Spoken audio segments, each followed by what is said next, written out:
Bueno, ahora nos toca límites del análisis político 7. En este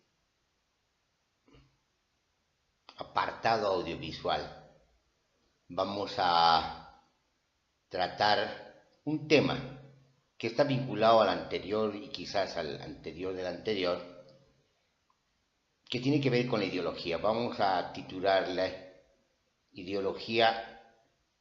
Ambos comparten la ideología. Me estoy refiriendo fundamentalmente a ese esquematismo dualista que supone que hay contradicción, oposición y antagonismo y que sin embargo, paradójicamente, son cómplices. Hablo del amigo y el enemigo, hablo de los enemigos. Y en este caso vamos a hablar de los dos sistemas aparentemente opuestos, el sistema liberal y el sistema socialista.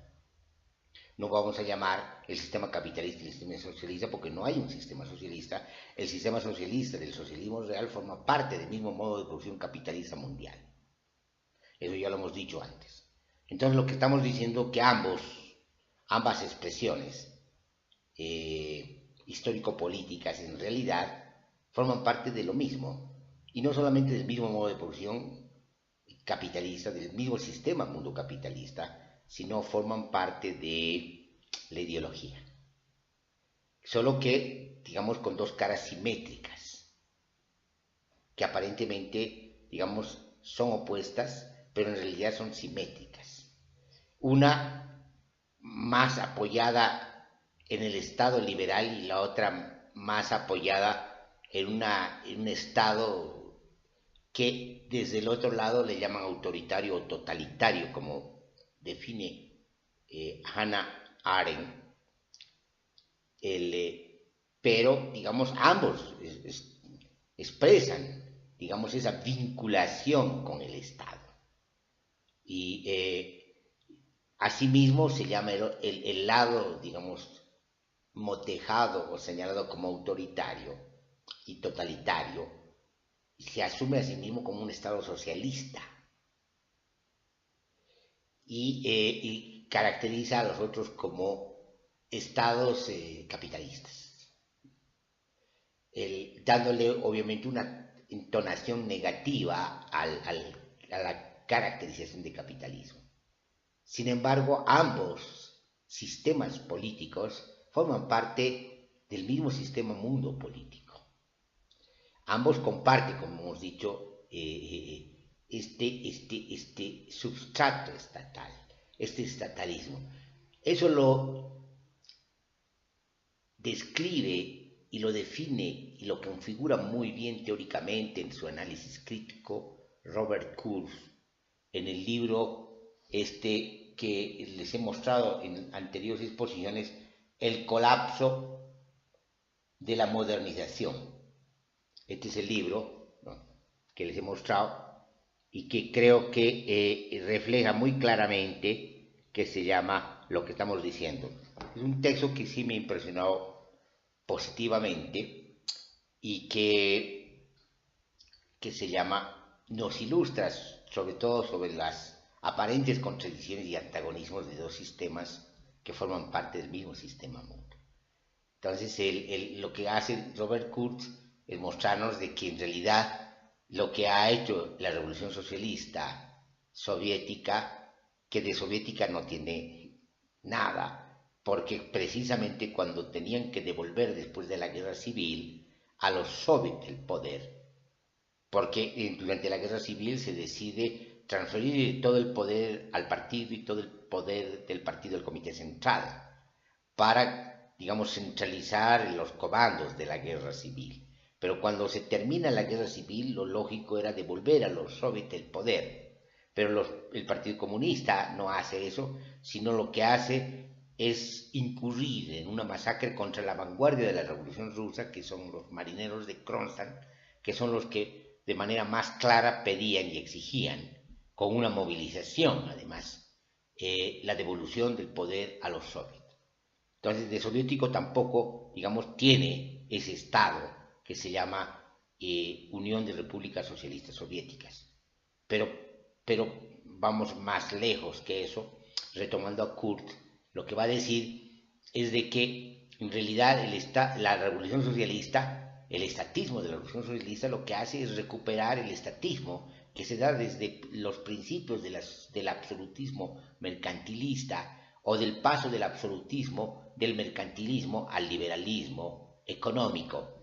Y se da, digamos, se dan estas versiones estatistas en la Revolución Francesa, durante fases ya regresivas de la Revolución Francesa, sobre todo después en el Thermidor y con Napoleón, y se dan en el occidente, en el llamado occidente europeo, se dan en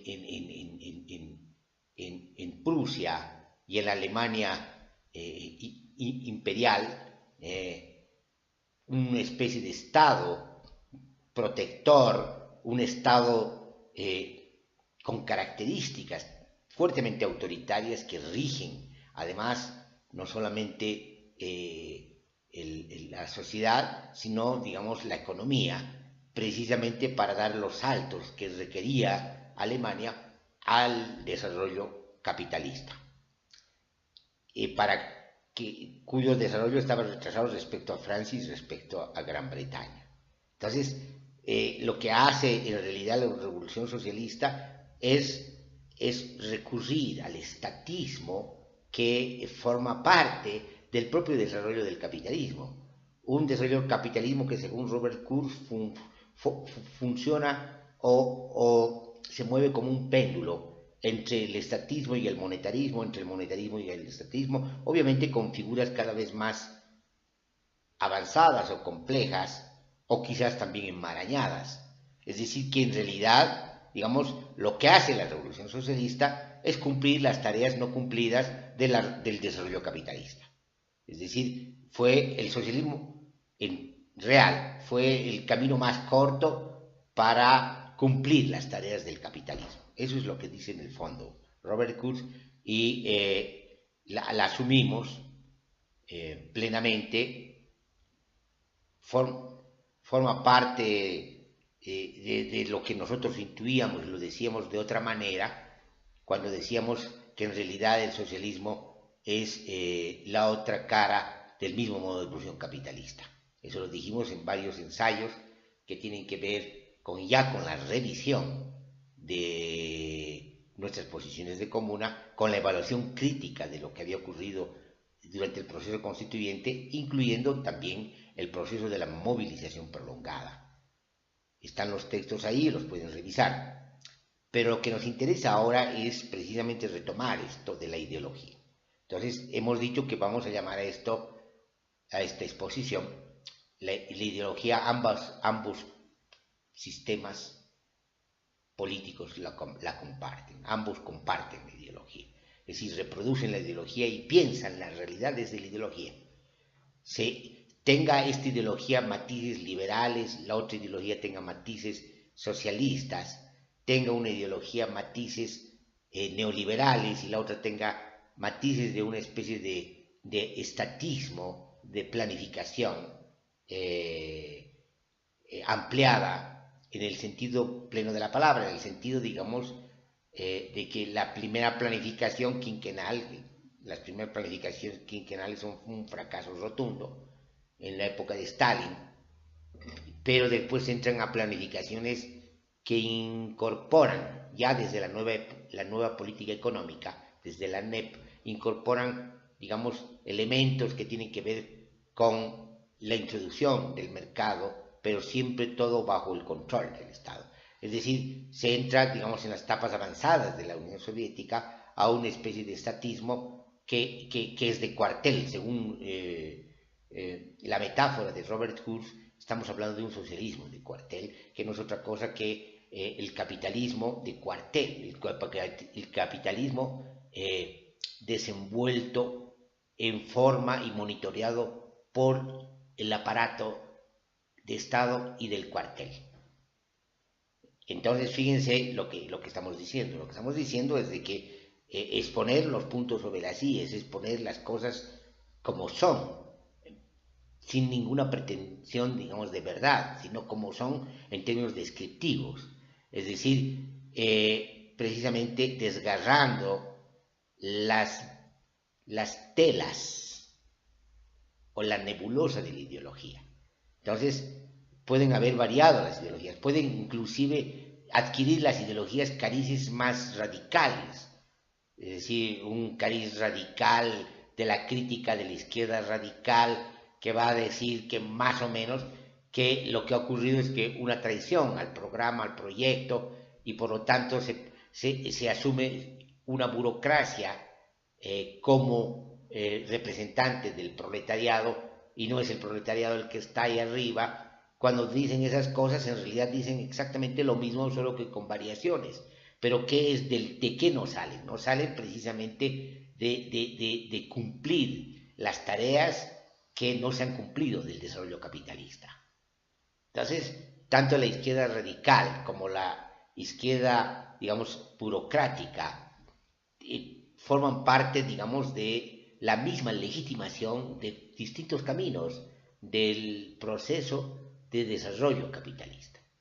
Y si comparamos con lo que ocurre en el lado liberal o en el lado neoliberal después, es decir, en el lado de hay preponderancia reciente del monetarismo, porque ellos también, como dice Kurz, han vivido etapas de estatismo. Hay que recordar, por ejemplo, el keynesianismo como una política, digamos, anticrisis que requiere la intervención del Estado en la economía. Es donde se ve muy claramente que se llama el papel del Estado. Entonces también ellos viven un estatismo, y ahora hay una especie de retorno al estatismo después de haber agotado toda la demagogia del proyecto neoliberal.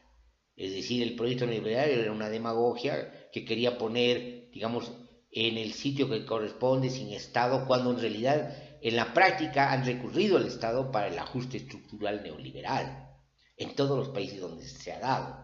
Es decir, no han dejado de recurrir nunca al Estado. Eso del achicamiento del Estado era una demagogia neoliberal, que oculta precisamente lo que está ocurriendo. No se pueden zafar los dos sistemas del mundo capitalista, del sistema mundo capitalista, el socialista, el liberal, en sus distintas formas, no se pueden zafar del Estado. El Estado, como hemos dicho, es la otra cara del capital. No se puede luchar desde el Estado contra el capital, como decía Bakunin. Es decir, es un contrasentido. No puedes tú, digamos, enfrentar una cara de la medalla a la otra cara de la medalla. Eso es un fracaso rotundo. Es decir, el de lo que se trata precisamente, si se quiere hacer una revolución radical, no demagógica, no ideológica, no encubierta, no a medias, de lo que se trata precisamente es de entender esto. Es decir, cuáles son las formas de dominación, cuáles son las composiciones de las formas de dominación, cuáles son la estructura de poder de las formas de dominación y de qué modo se mueven sus dinámicas moleculares y molares para precisamente afincar en diagramas y en cartografías políticas estas formas de dominación. Y estas formas de dominación, además, que en términos económicos se expresan con la valorización del valor, que no es otra cosa que la valorización del abstracto del trabajo, de la plusvalía, de la parte que supuestamente desde el punto de vista de la economía política de Ricardo y de la crítica de la economía política de Marx es lo que no se le devuelve al trabajador. Es decir, en realidad hay una especie de dialéctica hegeliana del un abstracto y que lo vuelve en sujeto, y ese sujeto se llama trabajo. Y ese trabajo se convierte en el dios tanto de los capitalistas como de los socialistas, tanto de los liberales como de los socialistas. Entonces forman parte de lo mismo. Entonces no hay que sorprenderse por el fracaso de la revolución socialista, porque en realidad no se trata del fracaso de la revolución socialista, sino que las revoluciones socialistas en realidad han triunfado y han logrado sus objetivos, y los objetivos implícitos de esas revoluciones eran el desarrollo capitalista.